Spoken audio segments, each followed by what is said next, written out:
transição energética. É a mudança de como produzimos e consumimos energia. E o mundo está passando por esse processo. A temperatura do planeta está subindo, o que aumenta a necessidade de se pensar e investir pesado em novas fontes de energia, principalmente as renováveis.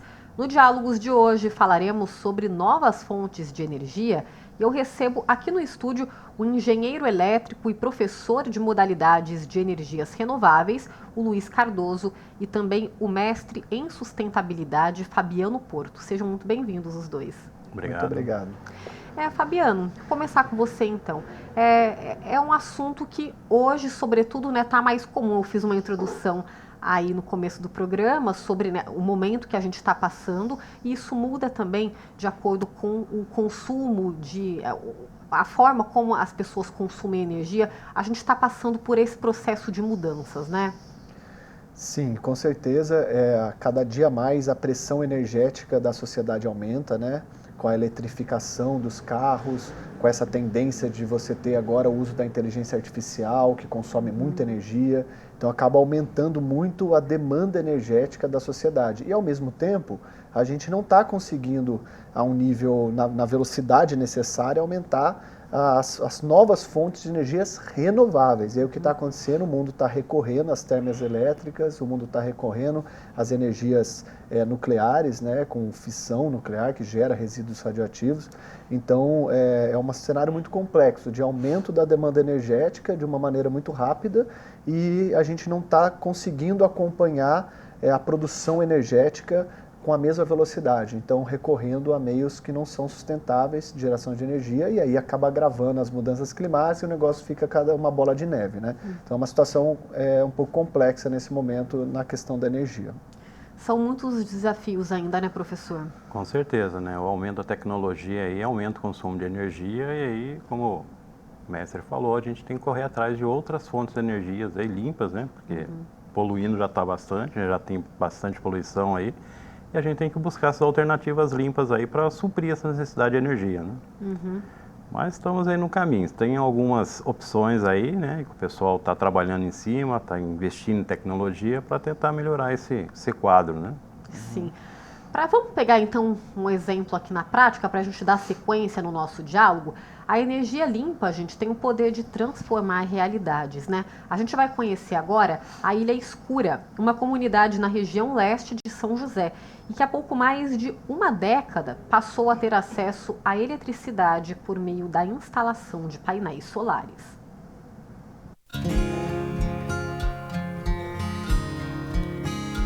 Durante anos, a Ilha Escura viveu, como o próprio nome já diz, na escuridão. A energia sequer chegava.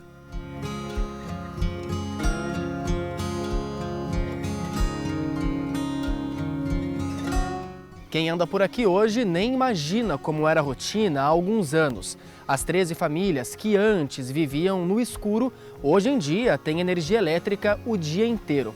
Tudo isso sem conexão com a rede tradicional. Isso porque é o sol que garante o funcionamento das televisões, aquecedores e chuveiros. A Dona Maria nasceu aqui. Ela criou suas filhas no escuro e se lembra bem como foi desafiador. No escuro, luz de vela. É que a gente tomava banho antes do sol entrar, né? Tomava banho no Rio Paraíba? Veio no Rio Paraíba. Aí veio aqui mesmo. Não tinha TV, som, nada disso? Nada. Hoje em dia já tem? Hoje já tem. A Ilha Escura fica no distrito de Eugênio de Melo. O nome veio justamente da ausência de energia elétrica devido à localização isolada e fora do alcance da rede convencional. O sistema de microgeração solar foi implantado aqui em 2013 pela empresa responsável pela distribuição de energia em São José. Em 2023, recebeu um investimento milionário que permitiu a modernização, com o aumento da vida útil dos equipamentos e baterias de lítio que chegam a 15 anos de duração.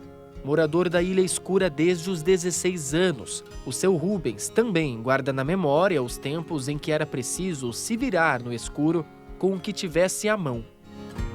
Só usava a lampinha quando acabava o gás, usava vela, lamparina com óleo diesel. Agora que vem essa Porsche aí. Em outro ponto da cidade, o mesmo sol virou sinônimo de negócios. Nessa empresa, na região oeste de São José dos Campos, cada projeto de instalação de usina fotovoltaica começa com um diagnóstico personalizado e termina com o mesmo objetivo: usar o sol como fonte de energia sustentável. O cliente ele entra em contato com a gente, tá? Primeiramente, ele tem que enviar a conta de energia, que o sistema mais usual hoje é o on-grid, conectado na rede da concessionária. Através da média de consumo dele na conta de energia, a gente faz uma análise do local da instalação, dados de radiação, dados técnicos, e daí é gerada uma proposta comercial, né? Mediante também, posteriormente, a uma visita técnica no local para verificar outros fatores. O processo técnico vai muito além de apenas instalar os painéis. São os detalhes que garantem a eficiência do sistema. A gente tem que aprovar um projeto na concessionária de energia, tá? Após a aprovação desse projeto, já foi feito o estudo de qual equipamento vai ser utilizado. O equipamento é bem simples, tá? É usual para qualquer imóvel, que seriam os módulos fotovoltaicos. Aqui, no caso, seria a tecnologia mais atual, que são os microinversores, tá? Em questões de segurança também. Quadro de proteção elétrico, que é interligado com o quadro residencial da casa, e os suportes que utiliza dependendo do tipo do telhado do cliente. Daí, com o projeto aprovado, a gente faz a solicitação para a concessionária da vistoria, eles fazem uma vistoria para ver se todo o equipamento está adequado e é homologado no Brasil, porque você precisa de equipamentos homologados, né? Verificou na vistoria que está tudo ok, eles fazem a substituição do medidor, onde a gente fala que é a homologação do sistema, a finalização. Só nesse ano, o Brasil ultrapassou a marca de 55 gigawatts de potência instalada em energia solar. Desse total, 1,6 gigawatts foi adicionado em 2025. Além da economia, a energia solar já evitou a emissão de cerca de 66 milhões de toneladas de gás carbônico. Hoje, ela já é a segunda maior fonte de energia do país, com 22% da capacidade instalada. De janeiro a março, mais de 147 mil sistemas foram instalados, abastecendo cerca de 228 mil imóveis com energia limpa e renovável. Apesar dos avanços, o país ainda convive com a chamada injustiça energética. Essa energia ela exige um investimento que foge totalmente da realidade financeira da maior parte das famílias. Ainda que seja uma tecnologia que vem barateando, o acesso a recursos e a fontes de financiamento para poder ter acesso a essa tecnologia ainda é escasso, né? Então, falta dinheiro e falta crédito acessível para populações de mais baixa renda. Existe também um desafio de informação e de capacitação de mão de obra, né? Em comunidades distantes dos centros urbanos, falta informação, falta conhecimento, faltam profissionais capacitados, né, para instalar e fazer manutenção. Sem ter alternativas, o que acontece é que muitas dessas populações de baixa renda acabam recorrendo a gatos, furto de energia, o que é muito perigoso e prejudica o sistema como um todo, né? Isso a gente chama de injustiça energética, né? Os benefícios da energia limpa e barata não estão chegando para quem mais precisa. Para a especialista, a popularização da energia solar passa pelas ações do poder público. Eu acho que a gente precisa discutir outras formas de custear, né, de outras fontes de recurso para programas e políticas públicas de incentivo ao uso de fontes renováveis pela população de baixa renda, né? Como, por exemplo, ter fundos públicos ou parcerias internacionais, em vez de cobrar isso via encargo, né, que recai sobre a tarifa de todos os consumidores, né? Então, em resumo, acho que são desafios financeiros, da falta de recursos, de linhas de crédito, desafios técnicos de falta de estrutura e mão de obra especializada nas comunidades, desafios regulatórios e setoriais, que é a criação de políticas eficazes, de programas específicos para incluir populações de baixa renda na revolução da energia solar, mas que não crie distorções distributivas, onerando indevidamente os outros consumidores, né? Isso exige as coordenadas de todos os poderes aí. Do campo ao centro urbano. A energia solar tem transformado realidades. e mostrado que é possível pensar em um futuro mais sustentável. Uma alternativa que alivia não só a conta de luz, mas também o impacto ambiental. No fim das contas, a conta alta não é só para o bolso, é para o planeta. Sem dúvidas, muito bacana a reportagem. E a gente vê, né, um local que fica aqui em São José, na zona leste da cidade, há pouco mais de uma década, né? Eles passaram a ter energia há muito pouco tempo. Se a gente parar para pensar, professor, a gente viu aí os desafios e também o poder público nesse sentido, né, precisa também incentivar, mergulhar de cabeça, porque as empresas ainda lucram muito, né? Então, instalar painéis de energia solar, por exemplo, como a gente viu aí, muitas vezes não é vantajoso, porque a gente sabe que não é viável para a maior parte da população brasileira, a população média, sobretudo de baixa renda. Então, é importante o poder público pegar pesado também nesse sentido, porque as empresas ainda lucram muito. Com certeza, né? As empresas que dominam o mercado de energia não vão querer perder essa fatia do mercado, né? O custo hoje é elevado, ele tem um retorno. Se você quem instala sabe que em breve ele vai ter esse retorno, né, desse investimento que ele fez.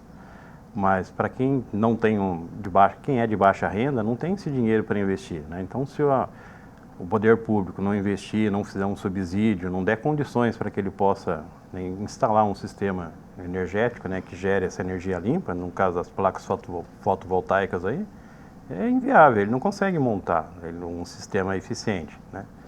E aí acaba que a gente consome energia aí de outras formas que vão gerar poluição, né? Uhum. Sem dúvida, a gente viu, né, a diminuição também, né, Fabiano, na emissão de gás carbônico, né, um fator 360, né, bom para o meio ambiente, para a comunidade também.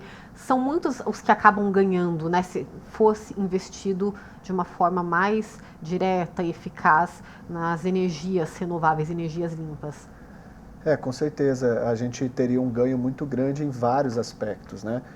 A segurança energética, redução de poluentes, a própria eficiência no manejo da energia, né? Na transmissão da energia, que quando a gente fala de energia, a gente fala de produção, transmissão e armazenamento, né?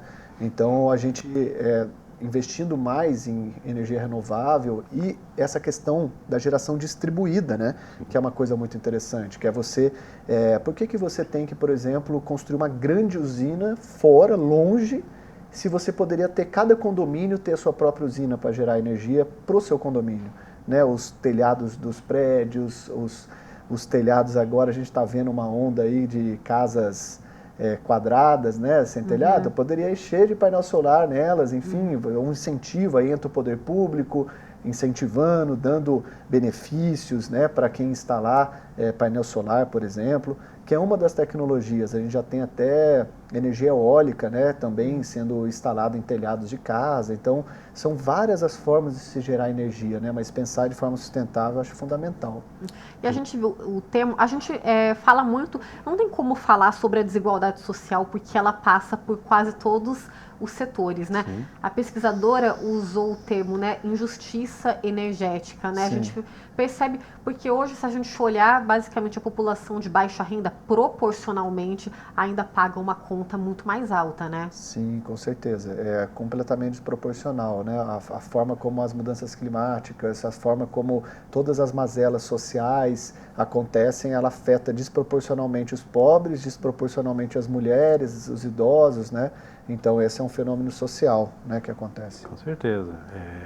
E tudo que você vai fazer hoje em dia, né, quem tem o dinheiro, ele vai tentar dominar aquilo, ele não vai abrir mão daquela fatia de mercado, né? Sim, e dificulta para o pessoal de baixa renda, né?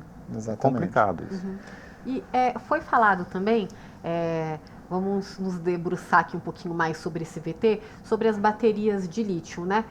Em relação às convencionais, ela seria mais satisfatória, mas a gente já tem mais novidades tecnológicas de baterias mais eficientes, menos tóxicas também. Uhum. Sim, atualmente a gente está usando muito lítio, né? O lítio ele é um mineral que precisa ser extraído, as maiores reservas estão no Canadá, tem no Afeganistão também, tem outros locais, então é extremamente escasso, são poucos locais que têm de exploração de lítio. Então, ou seja, só dessa fala, a gente já viu que é insustentável o negócio. Só que tem outros problemas. O lítio, ele não é para sempre, ele tem um certo vício e ele acaba, depois de alguns anos, parando de ter sua assertividade. E tem uma outra característica, a maneira, por exemplo, como é feito a bateria do lítio nos carros, o engenheiro, então, o professor pode explicar, mas assim, é como se fosse quase uma bomba, né?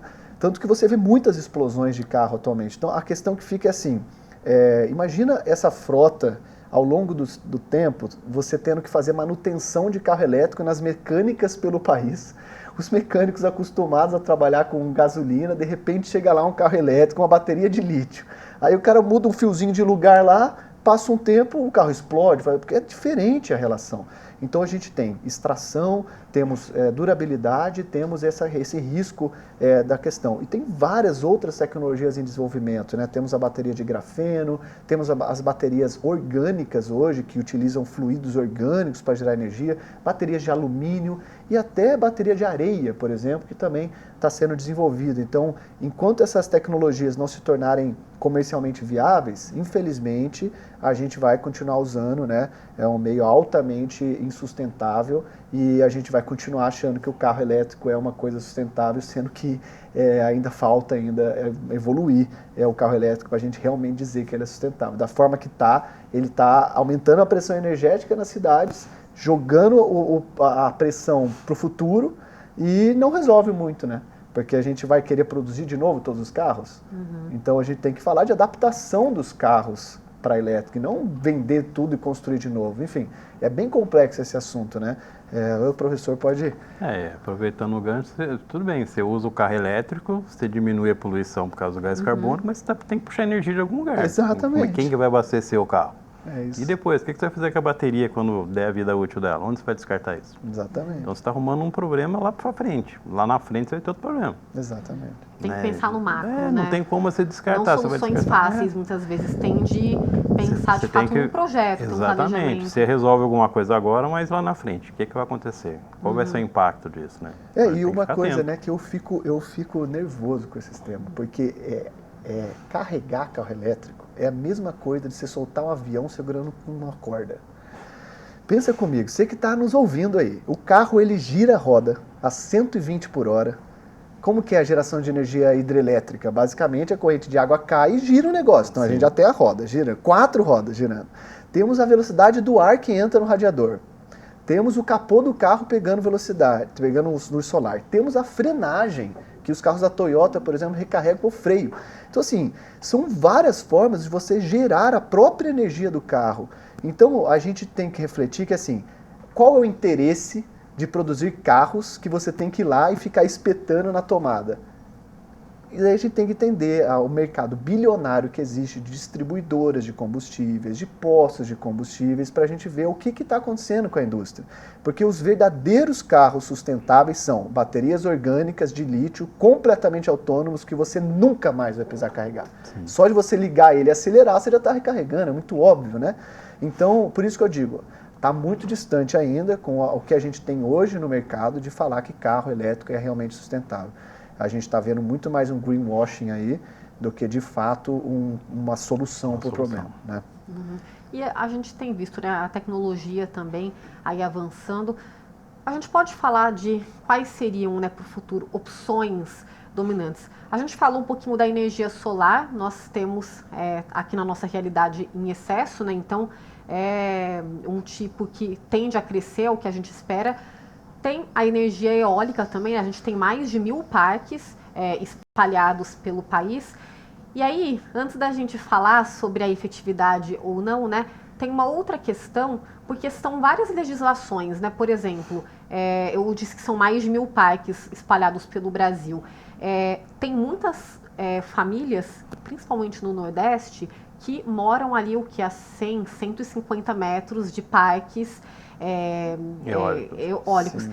E isso é bastante complicado, né? E aí a gente está falando de você resolve por um lado, mas também tem uma série de outros problemas, né? De doenças, enfim. E sendo que em alguns países tem uma legislação de pelo menos 2 a 3 quilômetros de distância que você precisa, né? Que você tem de construir um parque eólico. São muitas coisas, né? Principalmente os parques mais antigos, né? Esses problemas que eu estou falando, a gente tem um problema lá em Pernambuco, na cidade de Caetés, né? É um dos problemas, dos tantos problemas. Então, aí mais uma questão aí para ser trabalhada, né, professor? Com certeza, o barulho de uma turbina ali não, né, incomoda, Ninguém né? Não merece, tem como, né? À noite você dormir com uma turbina virando ali, Sim.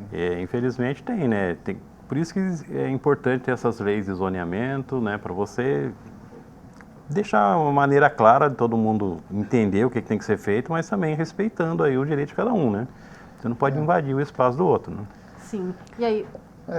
É o ser planejamento tripé, né? nesse sentido, né? Porque a gente está falando de pessoas com problemas de audição, questão da ansiedade, também muitos outros problemas que vão surgindo, né? Então tem que pensar, como eu falei, no macro, né? Não dá para resolver em parte um problema, mas ter outro. Tem de ter ali uma legislação, tem que ser muito bem pensado. Exato. E a gente tem que sempre lembrar que a sustentabilidade é aquela coisa clássica, né? Do tripé da sustentabilidade, o ambiental, o econômico e o social. O pessoal às vezes esquece do social, né?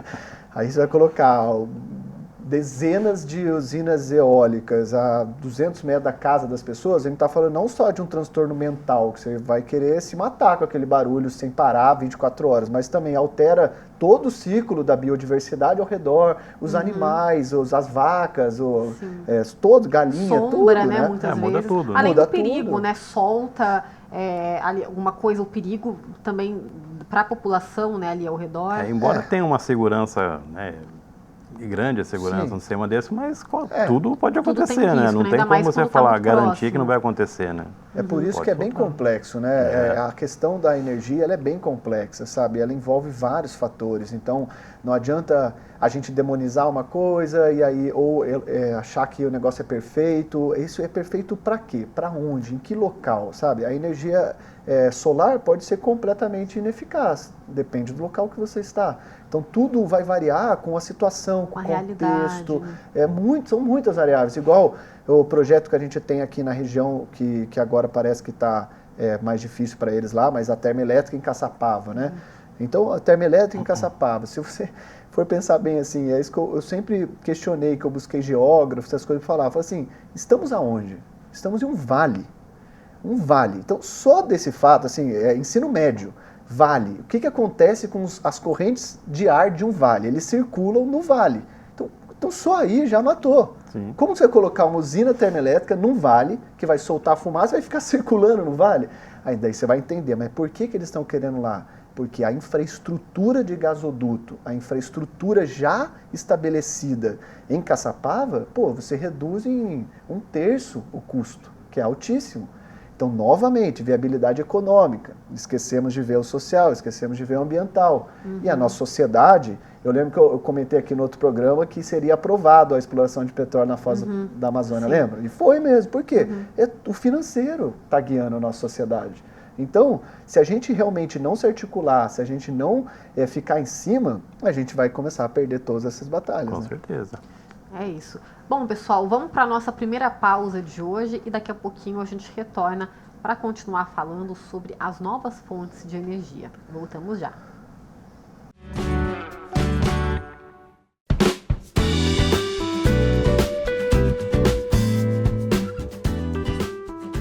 Estamos de volta com diálogos e o tema da vez são as novas fontes de energia. Fabiano, é importante a gente falar que o Brasil tem total capacidade, né, para liderar quando a gente fala de transição energética, né? A gente tem muitos recursos para isso. Sim, o Brasil é uma potência reconhecida internacionalmente como essa fonte de energia renovável. A gente tem quase 90% da geração de energia oriunda de fontes renováveis e a gente ainda tem muito espaço para crescer, né? Uma das fontes de energia que a gente ainda trabalha muito pouco é a maremotriz, né? A gente tem uma grande costa e a gente utiliza muito pouco ainda o poder das marés. E aí a gente estava falando dos problemas sociais que causam. Imagina você desenvolver uma energia, uma usina que gera energia com a maré, debaixo do mar, sem afetar, sem produzir ruído, então assim, são tecnologias fantásticas que, novamente, como você colocou, né, precisa do poder público incentivando e tudo mais, mas tem um horizonte incrível, né, de soluções disponíveis. Você falou da maremotriz, né? Explica pra gente, né? A gente tem, você falou, a gente tem uma costa muito grande, de fato é viável, né? Basta querer projetos, mas a gente está encaminhado para isso também. O que a gente pode esperar nos locais que pode ser possível também? O que a gente pode esperar dessa energia que vem sendo mais falada, né? Muitas pessoas ainda não têm esse conhecimento. O professor pode complementar também, mas a maré motriz ela vai funcionar basicamente de duas formas. A gente tem a maré motriz da costa, próxima à costa, onde a gente tem a elevação das marés, então com o movimento são pneumáticos, né, são sistemas pneumáticos, então quando vem a maré ela levanta e abaixa, levanta e abaixa, esse movimento vai gerando energia. E tem uma outra metodologia que é mais adiante no mar, mas no fundo do mar, utilizando as correntes marinhas, que aí você tem fluxo contínuo de água passando, aí é o mesmo esquema da hidrelétrica, está passando água, você gira várias turbinas e aí gera energia. Então são esses dois tipos, né, basicamente. É isso aí.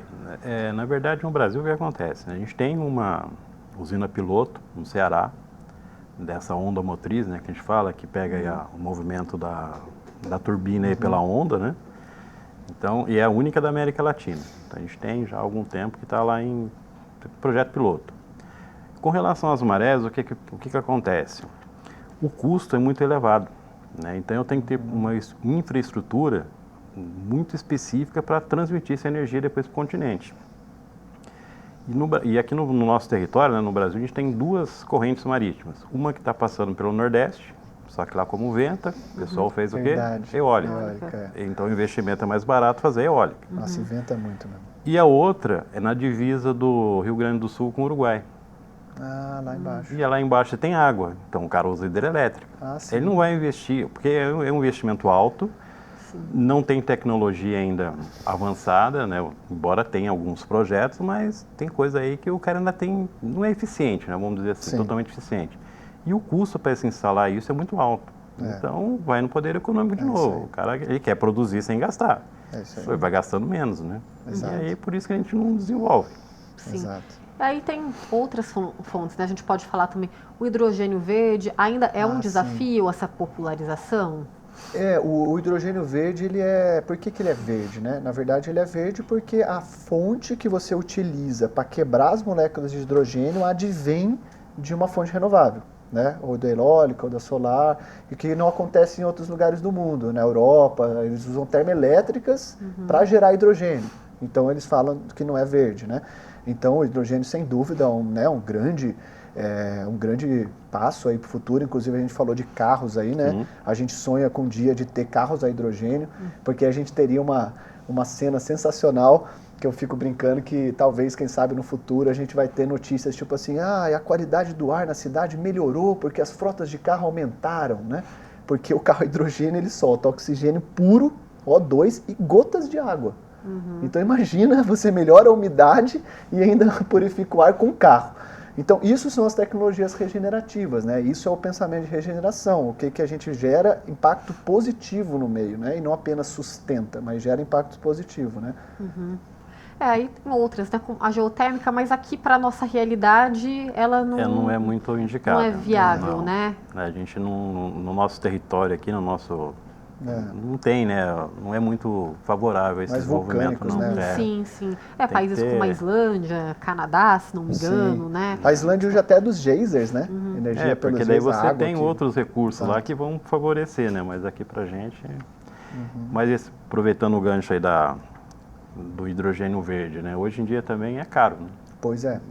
O problema é o poder econômico, é a economia do negócio. É caro. Depois não tem como você distribuir isso em larga escala, né? Então você acaba esbarrando no poder econômico, né? Quem tem dinheiro vai investir em coisa que gera retorno rápido, né? Sim. Esse que é o problema. E a inovação tecnológica, né? Sim. A importância, o preço hoje já é bem menor do que era há 10 anos, que vai ser bem menor do que vai ser, né? Com o passar dos anos a tendência é diminuindo, né? Mas então, enquanto tem uma outra fonte que ele consegue porque tem o retorno, né, daquele investimento num prazo menor, ele vai partir para aquilo lá. Exatamente. Né? Vai chegar uma hora que a gente vai ter que atacar a maré, vai ter que atacar o hidrogênio verde, não tem como. Vai chegar uma hora que não vai ter por onde correr, né? Sim. Fabiano, a gente tem percebido uma alta demanda também por cobre. pode afetar nessa transição, atrasar um pouco essa transição energética? O quão pode afetar nesse processo? Quem vai construir aí tá vendo, né? Nossa, o preço do cobre é quase você entrega a casa para a pessoa, né?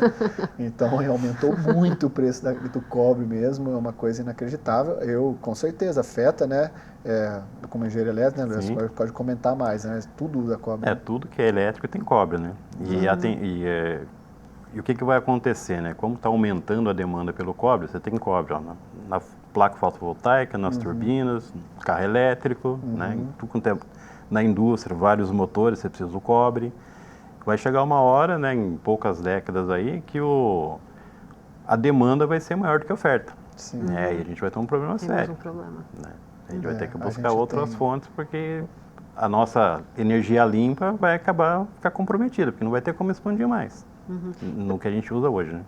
Professora, a gente falou no primeiro bloco sobre políticas públicas, né? Importante o investimento nesse sentido, inclusive em novas pesquisas, né? Importante investir também na educação nesse sentido, para que a gente tenha aí mais fontes eficientes de energia, né? A gente está falando a médio, longo prazo, porque a gente vai precisar ainda mais disso. Então é importante investir em pesquisa, educação também. Com certeza, né? A gente tem que ampliar essa matriz, né, energética, né? Não só no que a gente tem hoje, né?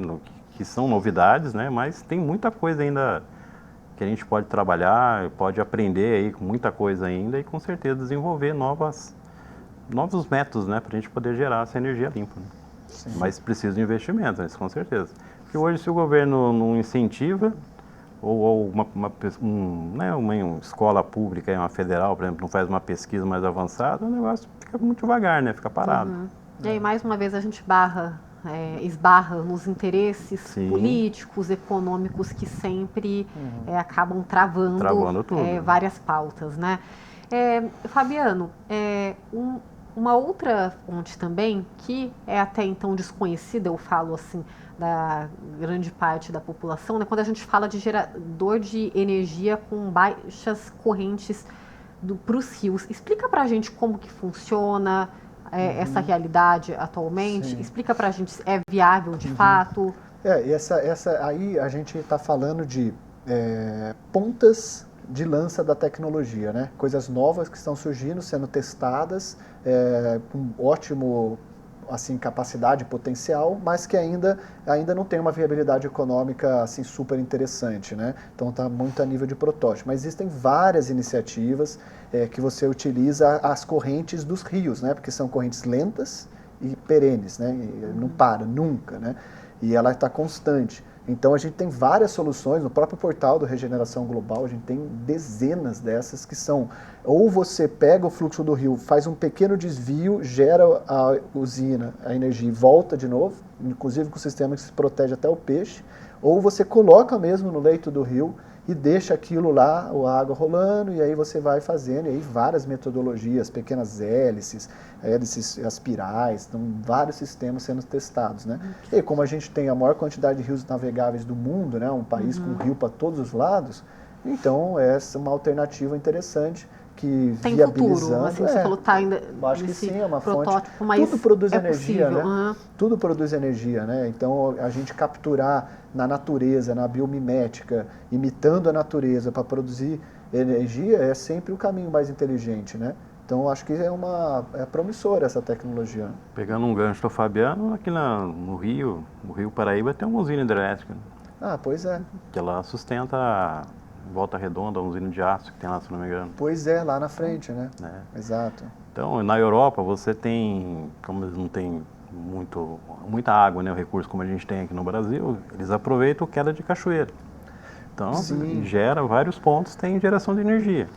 Quantas cachoeiras a gente tem aqui? Exato. Se a gente for para Caraguá ali, quantos trechos você consegue gerar energia? Perfeito. Mas depende do quê? Interesse econômico. Exatamente. Esse é um belo comentário do Luiz, porque, na verdade, a essência da geração hidrelétrica, basicamente, você vai ter uma queda de água. Né? Você faz a aceleração da gravidade, na água cai e gera turbina. Então, se você já tem isso naturalmente numa cachoeira, você pode aproveitar. Mas é aí que está. aí você tem a microgeração, né? Porque possivelmente você não vai começar a ocupar as cachoeiras do país, você gera, e daí vem a questão social. Mas você gera para o seu sítio alguma coisa ali, você gera, sítio, mas alguém coisas, vai exato. perder. E aí o cara não vai querer perder dinheiro. Exatamente. Né? Ele vai falar, não pode. Daí é onde esbarra na legislação, Isso. ou a própria concessionária de energia elétrica vai falar, vai inviabilizar, vai falar que não pode, vão surgir leis aí que proíbem, e assim Esse vai. é o negócio. Às vezes você quer fazer e não pode porque a concessionária não deixa, e aí? Sim. A gente falando de energias, né, mais sustentáveis também, a gente pode falar de combustíveis feitos, né, através de lixo orgânico, algas também, é uma tendência. Sim, também. Combustível de alga, combustível de mamona, né, combustível de a biomassa, né, isso até de insetos, né? Enfim, tem estudo de todos os tipos para gerar combustível. Novamente, a questão é a viabilidade econômica e a escala disso, né? Quantas algas você precisaria para encher um tanque daquele da Revap lá, sabe? Daí você vai gerar um outro problema, encher um negócio de alga. É muito complexo, né? São todas tecnologias boas, interessantes, mas ainda muito a nível laboratorial, sabe? Porque a sociedade, ela é muito exigente. A gente é dilacerante a quantidade de energia que a gente consome a cada momento. A gente está vendo aqui o programa, cada segundo é uma quantidade violenta de energia. É assustador se parar para analisar de fato. Então você fala, vou produzir com mamona, vou produzir com alga. É legal, mas, poxa, quantas algas vai precisar, sabe? Então, por isso que essas tecnologias disruptivas, tipo carro a hidrogênio, eu acho que esse é o caminho. Porque aí a gente vai demorar o desenvolvimento, mas depois que você desenvolve, é um carro que você nunca precisa abastecer, que você carrega com água. Então, inclusive, tem o Quantino lá, que está na 4ª protótipo, o carro movido a água salgada. Você coloca sal, água e mostrei para vários engenheiros, o pessoal não acreditava, mas está lá no portal, desenvolvido na Suíça, faz de 0 a 100 em 6 segundos, baita de um carro. Por que isso não vai para frente? Porque eles não conseguem investimento, porque quem que vai ter interesse de você lançar um carro movido a água? Aí vai chegar uma hora que uma Muita gente montadora vai, compra o projeto do cara, Isso. engaveta para não ir para frente. Exatamente. Sim. Aproveitando o gancho aí que você falou, né? Aproveitando o resíduo aí, onde a gente vê um exemplo de aplicação são nas usinas de cana. Né? Ah, perfeito. Porque lá o cara verdade. gera o biocombustível, que é o etanol, a sobra lá, bagaço da cana, que negócio todo, ele gera energia, que é a bioeletricidade, para ele usar na usina dele mesmo. Perfeito. Mas por que ele consegue?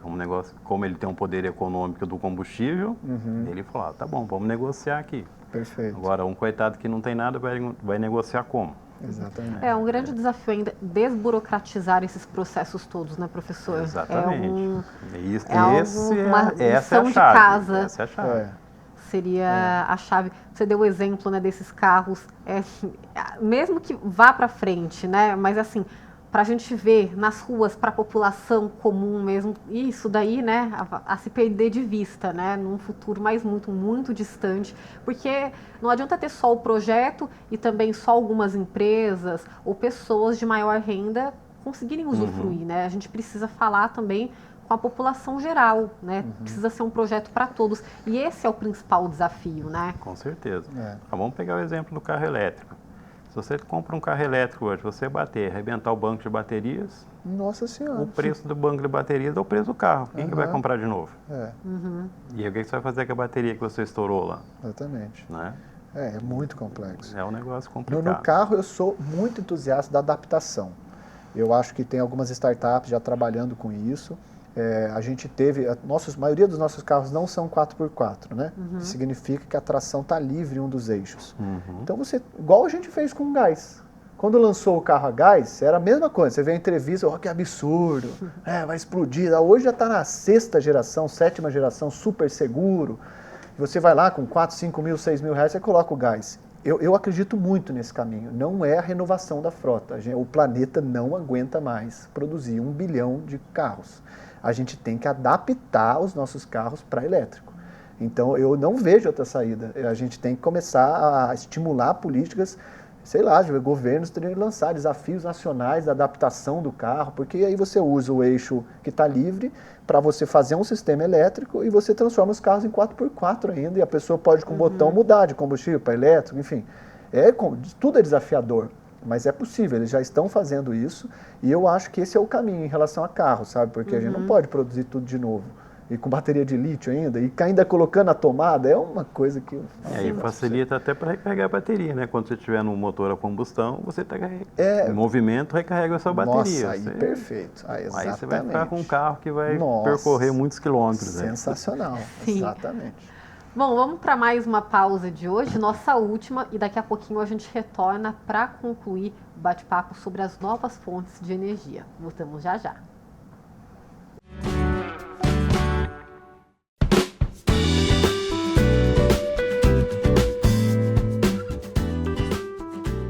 De volta com diálogos.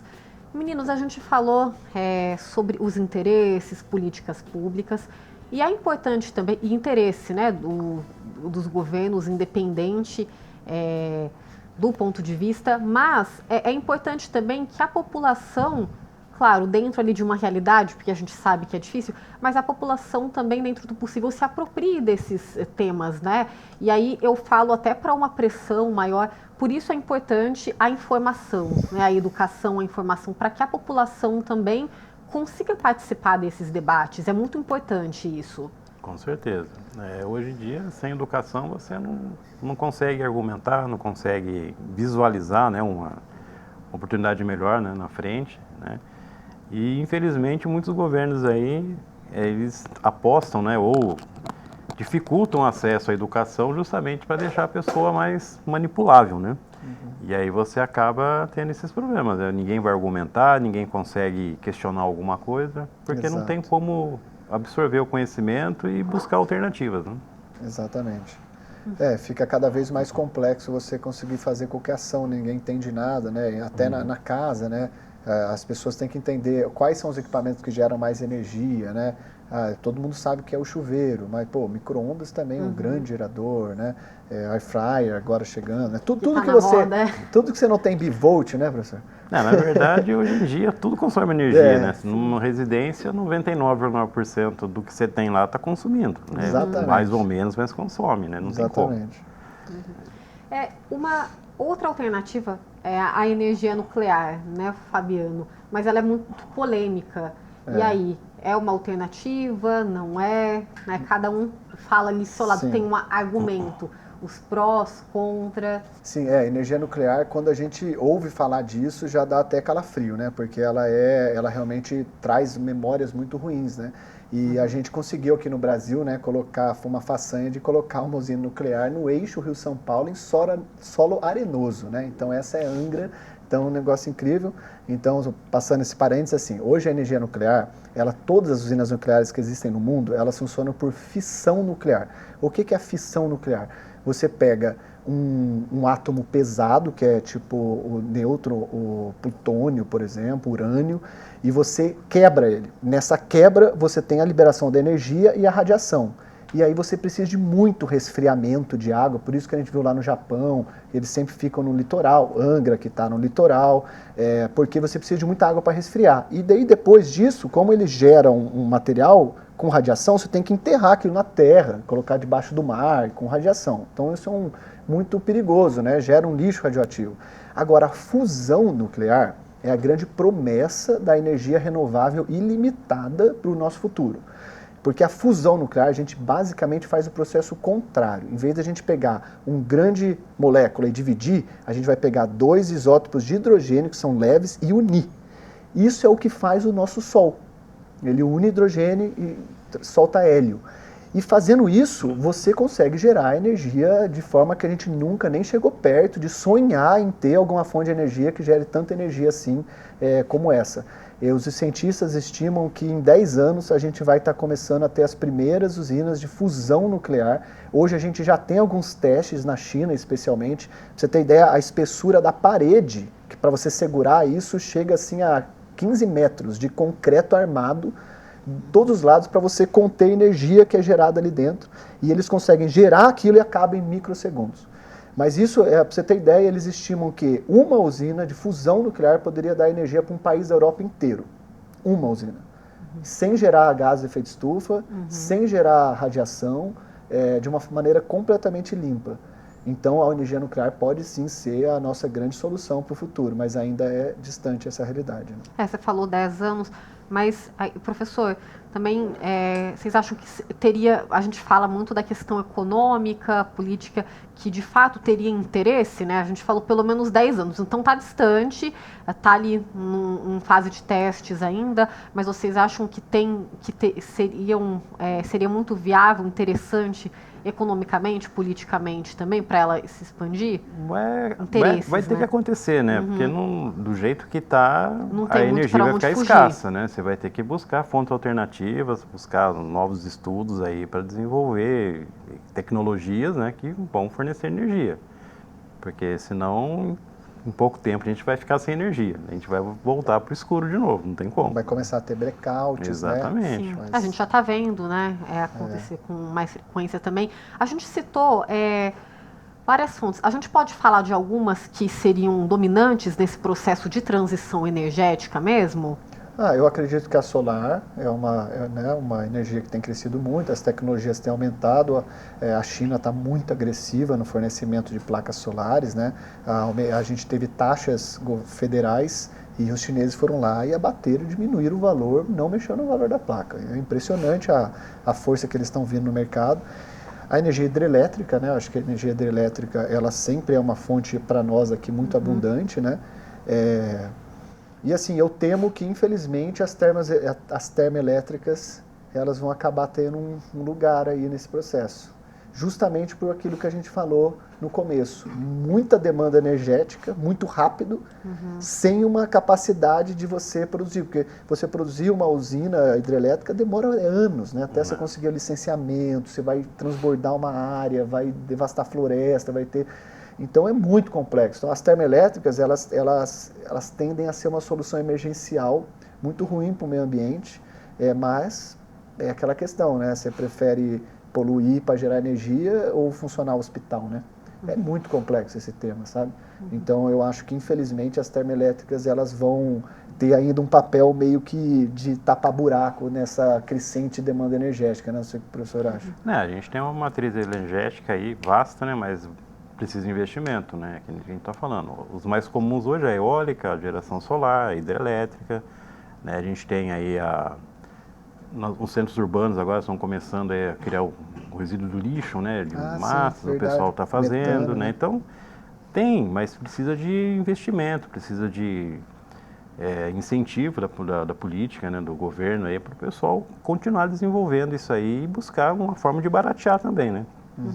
Porque hoje, além de ser caro, é uma coisa que está começando, então você tem que ter um gasto muito alto aí para você ter o resultado, né? Sim. E nem sempre a pessoa está disponível em investir um dinheiro e demorar muito para ter o retorno, né? O investidor ele quer o dinheiro rápido, né? Sim. Professor, a evolução da tecnologia, né, está em disparada, a gente está vendo aí a inteligência artificial e aí ela pode ter efeitos adversos, né, que não vamos vilanizar também, mas tem alguns pontos que preocupam, trazendo para essa realidade, né, a gente pode, como eu disse, ter alguns efeitos adversos, como, por exemplo, aumento do consumo de água, carvão, o que a gente pode também esperar nesse sentido e o que pode ser feito para conter aí um pouco também, para que a gente não tenha grandes prejuízos. Então, é aquele negócio que a gente está comentando, né? Com o avanço da tecnologia aí, se aumenta o consumo de eletricidade, não tem por onde, né? Se você tem inteligência artificial, tem que ter um servidor lá que está alimentando aquela máquina, né, para dar aquela resposta rápida que você quer. E se você não tiver investimento, você vai ficar na mão. Vai chegar uma hora que não vai ter mais por onde correr, né? Então aí é onde entra aí o desenvolvimento de pesquisa, né, o poder público, não só o público, mas também o privado, né? Começar a investir em novas tecnologias, em pesquisas, para a gente tentar achar uma solução, né? Porque vai impactar, não tem como.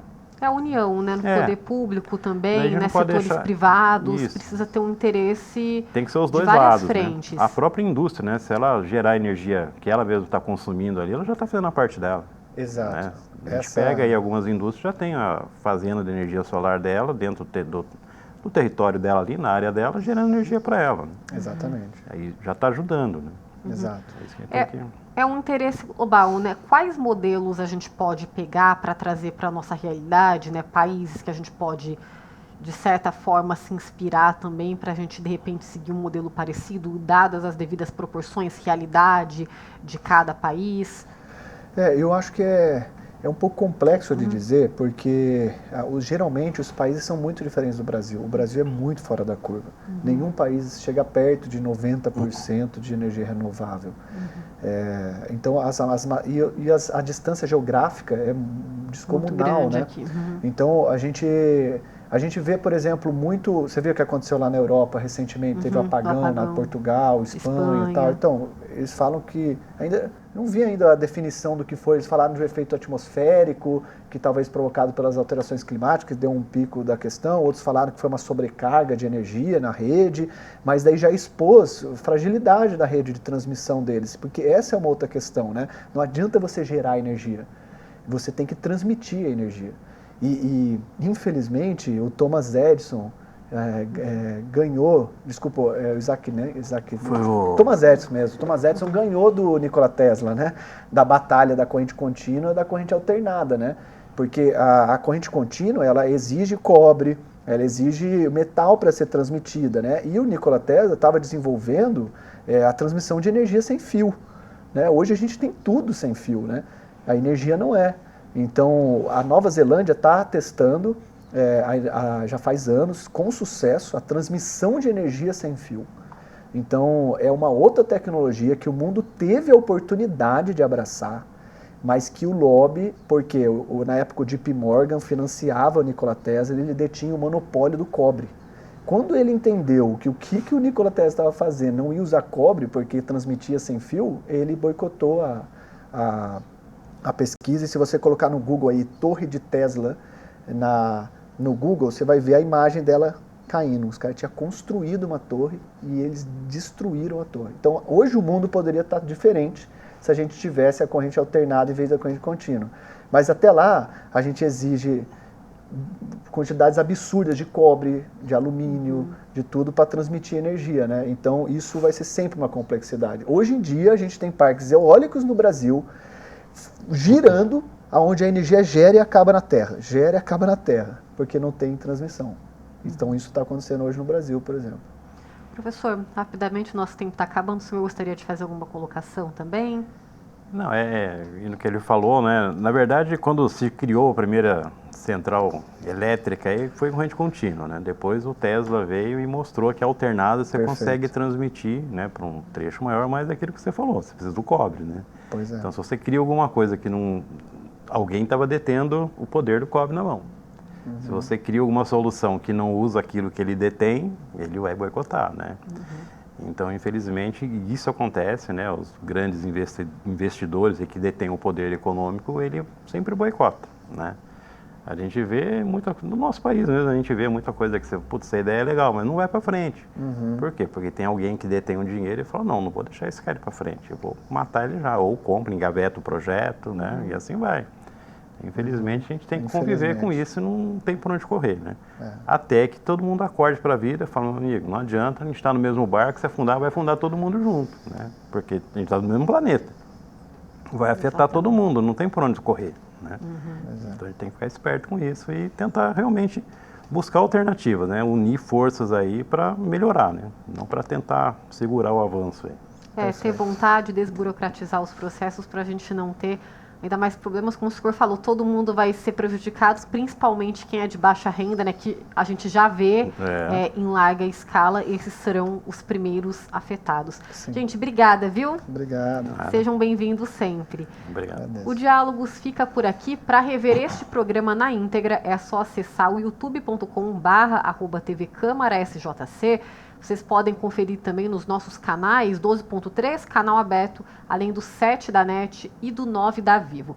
Eu gostaria de agradecer também a nossa equipe de intérprete de Libras, que eles estiveram com a gente em todo o Diálogos de hoje e também, não só no Diálogos, né, gente, mas em 100% da nossa programação, prezando pela acessibilidade. A gente fica por aqui, mais semana que vem estaremos de volta a partir das 4 da tarde. Eu espero vocês. Até mais.